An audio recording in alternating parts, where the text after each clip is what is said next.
This segment brought to you by Kansas Grain Sorghum, growers working together. Find out more at kansasgrainsorghum.org. Welcome to Farm Factor. Up first today, Kyle and Mandy Fox discuss the requirements to become a certified crop advisor. Hi, this is Kyle Bauer visiting with Mandy Fox. She is chairman of the board of Certified Crop Advisors. We know them in agriculture as CCAs. Let's talk, though, Mandy, about what it takes to become a CCA.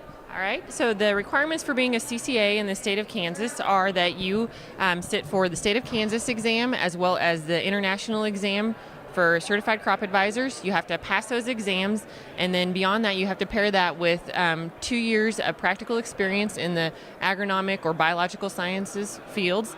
And once you meet all those criteria, then you apply to be a CCA. Your application is reviewed, and you have some letters of recommendation that go with that, and then you sign a code of ethics, and then you are ready to represent the CCA organization. But once I go through all of that, become a certified crop advisor, then there's still work I have to do to stay certified. Exactly. We have a requirement of 40 hours of continuing ed for every 2-year cycle that you're a CCA. And if you don't complete those 40 hours, and there are specialized areas in each of those 40 hours that you have to meet, integrated pest management, soil and water science, crop management, then you have to sit for the exam again and recertify yourself. You mentioned 2 different exams, both national and Kansas. They are not the same exam. No, each state is required to write there's performance objectives set forth by the national office, and we are required to fulfill those, and each state specializes their exam to meet the crops that are in this area, the pests that we have, the water management issues that we have for the state of Kansas. And a lot of people will pass the international exam very, very easily.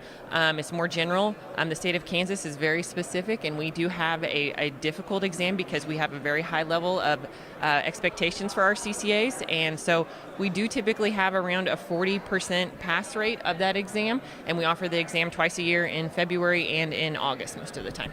So truly, once someone is certified, they try really hard to not lose their certification. Yeah, I wouldn't want to sit for the exam again.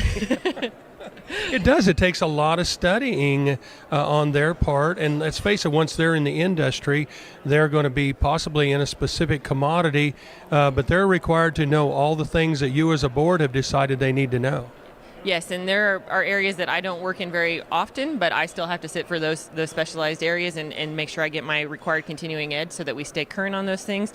That way, as a CCA, we can say that we offer a higher level of professionalism, knowledge, and when we make recommendations, we're giving very solid information to our clients that we're working with.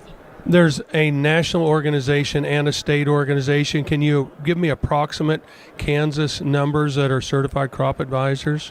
I'm not sure what our most current numbers are in the state of Kansas, but you can, if you're looking for a CCA, you may go to the CCA website, just Google that, and you can type in the area that you're looking in, and it will bring up a populated list for you of available CCAs that could work in that area for you.